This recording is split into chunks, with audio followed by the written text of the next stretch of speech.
How to make specific group disappear in messages on 7 days on WhatsApp. Hello guys, in today's video I'm gonna show you how to make specific group disappear in messages on 7 days on WhatsApp. First thing, go to WhatsApp and here you will find your group. Just click on it and then click on your profile and scroll down. Here you will find disappear in messages. Click on it and click 7 days, and now just go back, it will be saved.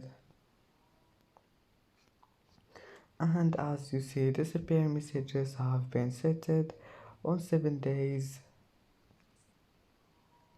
And that's it for today's video. If you like this video, don't forget like and subscribe, and thank you for watching this video until the end, and see you in the next video.